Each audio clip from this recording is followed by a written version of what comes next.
Yahweh Bashim Yahweh Shai, Bahashim Kodash. Double honors to the elder apostles and elder bishops of GMS, including the elders that came before them, that taught us his truth. And shalom and salutations to all the brothers out pushing the word and truth and in sincerity, the hopeful elect tabernacle of David.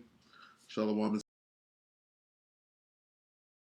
and salutations to you as well. All right, we're going to try to keep it short, which is my new mantra. Shalom to the 144,000. Okay. And the hopeful elect. All right. So I'm going to start right here. Exodus 15:3.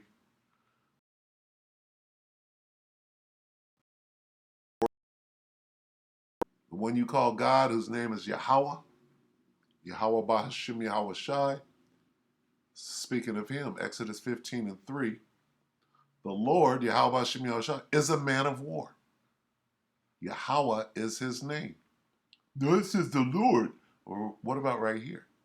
Well, that says Yahweh. Well, Yahweh ain't his name. Yahweh is his name.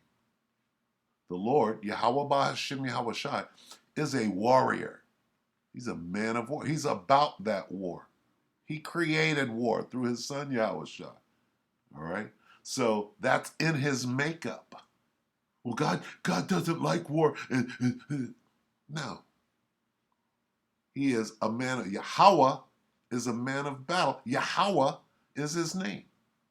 Right? Go down here. Yahweh, not Jehovah. Yahweh is a man of battle. Yahweh is his name. Not Jehovah, not Yahweh. Yahweh. All right? Period. Right? The Lord Yahweh Bashim Yahushua, bringing wars to naught. The Lord is his name. The Lord Yahweh Bashim Yahushua. He's a man of war. He's a warrior, a man of battle. All right? He is about that. He's the supreme, not the ultimate warrior, the supreme warrior. Right? Who sends his son, Yahushua, into battle on his behalf. Right? Anyway, I saw this and I thought that this was interesting in light of what happened yesterday. So, and the interesting part is not so much that this guy is dead. We all knew that was coming. But this part, bloody days are ahead. Right? In light of what happened yesterday. Okay? Yevgeny Prigozhin, the latest in a growing list of mysterious Russian deaths. The oligarchs, right? They're clearing the way to do whatever the hell they got to do with no resistance because there's all kind of shit. And then it says, the thing that I found interesting too was this is a destabilizing move in Russia. Because, of course, just like in America, right, you got people that like what what Biden is doing, and you got people that don't like what he's doing, right? So in Russia, you got Russians that like what Putin is doing. You got people that don't like what he's doing, right? And the people that don't like what he's doing, you can best believe that they love this guy. And now he's dead, so the lovers of this guy in Russia, what do you think they're doing right now? They're mad. Right? This guy tried to stage a little coup.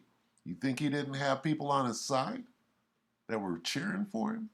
So this was a destabilizing move. When you look at this, you say, well, what happened and how will this affect Russia as a whole?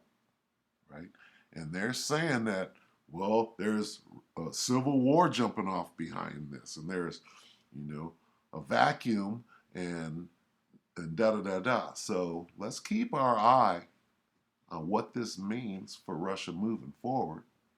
I mean, because we all know from the top down what Yahweh is doing and whose side he's on, Yahweh Bashim Yahweh Shai. But let's listen to this because this is very interesting. And it's a little update as far as World War III, right? Because he's dealing with Russia. Vlad is the Most High's man in Russia. So he's guiding him. Let's watch this. CBN News an hour ago. Okay. So let's see what they say. All right, George, so we have this shocking plane crash happen yesterday with Yevgeny Prigozhin, and people had called him a dead man walking, and it happened.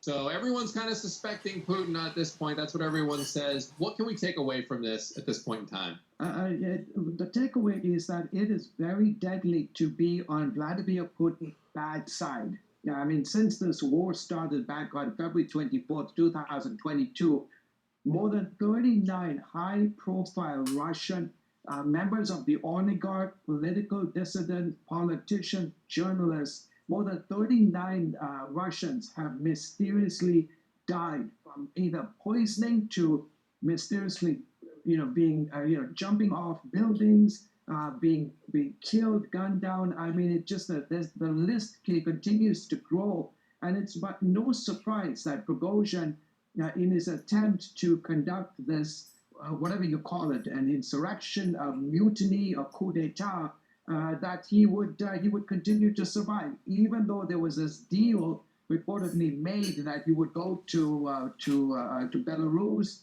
set up camp there. Many critics are wondering, what on earth was Prigozhin doing in Russia, flying from Moscow reportedly to St. Petersburg? What was he? Was he getting ready to, fulfill a new catering service, a catering order? Remember, this guy was a chef prior to this. He spent time in prison as a criminal.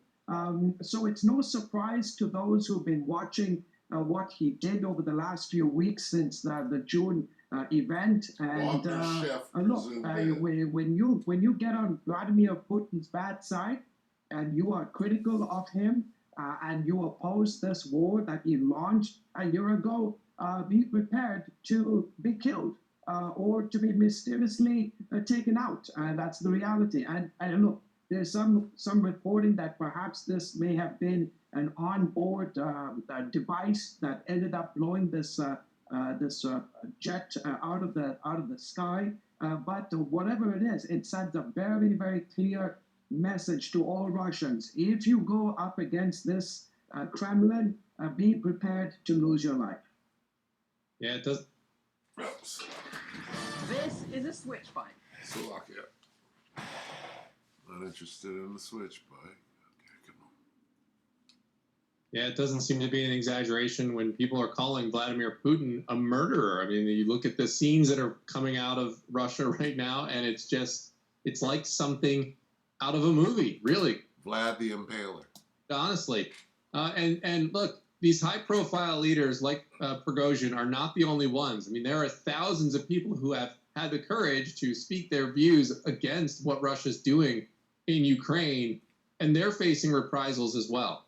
Absolutely. In fact, right before the war started last year, the Kremlin passed a number of laws that would, in essence, make it a crime to discredit the Russian military, make it a crime to speak against the military operation in Ukraine. In fact, to call it a war is a crime. In fact, to pray for peace as opposed to victory is a crime. I'm reminded of just a few months ago, a member of the Russian Orthodox Church, when the head of the Russian Orthodox Church, Bishop Kirill, when he asked his clergymen to pray for victory. This was just shortly after Putin decided that he would call up more reservists to enter the war.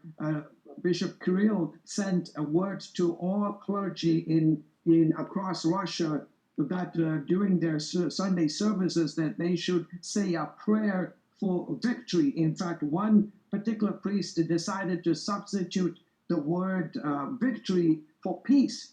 A few days later, he was defrocked and had to escape for his life. Today, he leads an old Russian. When they say peace and safety, this shall sudden destruction come upon them, and they shall not escape.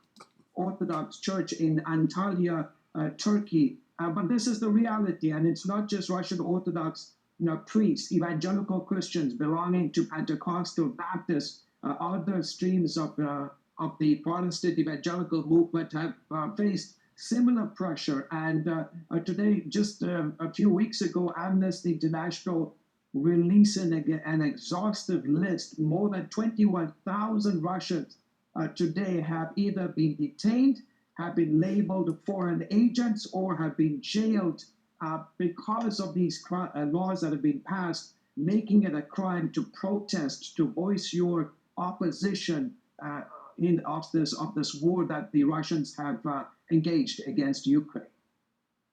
And you talked to one of these Christians in particular, Yuri Sipko, who was charged with one of these crimes. Tell me about that. Yeah, exactly. On August 8th, members of Russia's FSB, with the equivalent of the US's FBI, they went. They did a raid on his home. The video shows about three FSB agents, fully armed, completely with helmet and bulletproof vests, carrying heavy assault weapons, barged into Sitko's home, and they proceeded to videotape various diaries, notes, business cards, various contacts, the Bible, different Christian literature. They've charged him under this law of a crime for discrediting the Russian military operation in Ukraine. Several months ago, he was on being interviewed on a particular YouTube channel, and he made the assessment that what Russia is doing is a crime, that killing thousands of Ukrainians was a crime, destroying their homes was a crime, in essence, forcing millions of Ukrainians to escape from their homeland into Europe and other parts of the world was a crime. And for that, there was an arrest warrant a warrant for his arrest.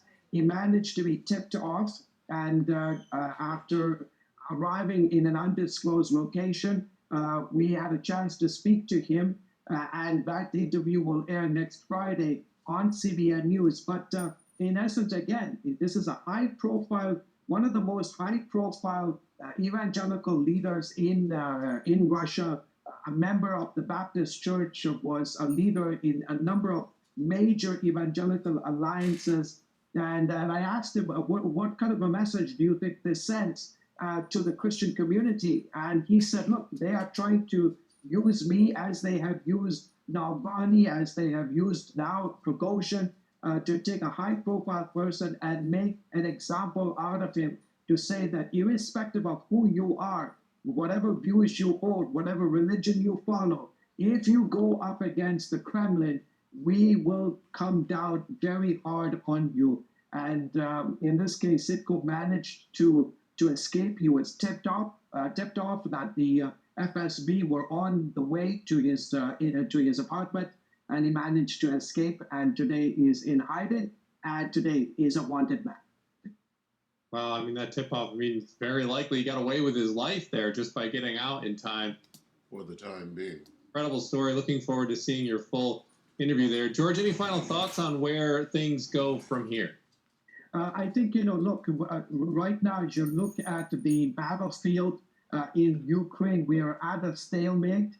Clearly, Russia's intent to take over the entire country back on February 24th has not materialized.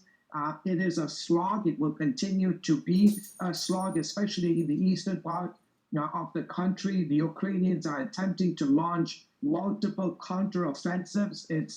It's a street by street, village by village, town by town operation. The Ukrainians obviously are in it for the long haul, and I think bloody days are ahead. And Moscow realizes that they clearly underestimated their enemy, and this will continue for the unforeseeable future. And in the process, on both sides, people will continue to lose their lives, and it's going to be a hard slog going forward. Right. Yeah, bloody days are ahead, but guess what? Vlad Tepes is not going to lose. What did the scriptures say? Right, let's get this, okay? The ultimate warrior. Who's the ultimate warrior? Okay, well, here we have the ultimate warrior, Exodus 15:3, right? The Lord, Yahweh Bashem Yahushua, is a man of war. Up. Who wants to go up against him? The Lord, Yahweh Bashem Yahushua, is his name. Okay, that same Lord, right, is doing this. Okay, that same Lord, Yahweh, Bahashem Yahushua, is doing what? Behold, I. Who's that? That's the Lord, right? That's Yahweh Bahashem Yahushua. Right there, he's going to stir up who? Right? The Medes, the Russians, starting with Vlad. Behold, I will stir up the Medes against them. Who's them? Babylon. Who's fighting for Babylon right now? Ukraine, NATO, the EU, and Babylon, America themselves, are in up to their ears. Okay, who's going to win? Whose side is Vlad on right now? Well, the Most High is controlling him, right? No. Proverbs, what, 21?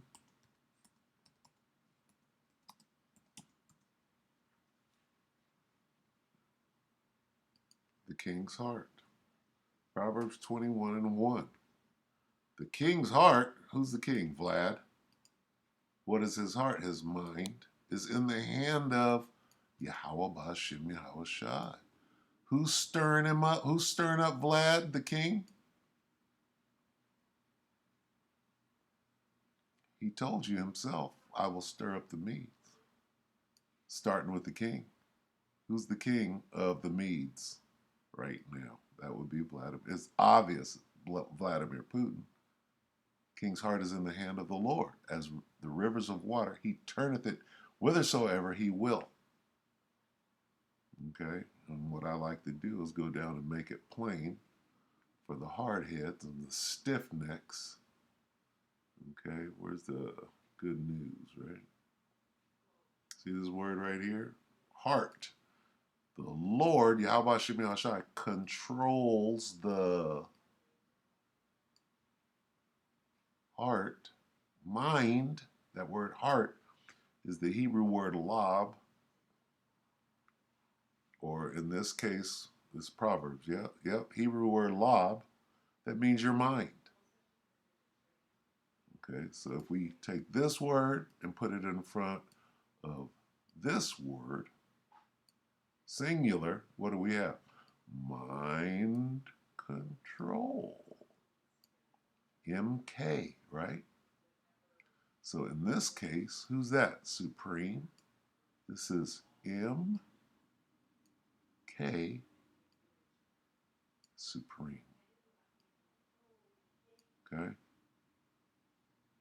So Vlad don't have a choice. He's being stirred up.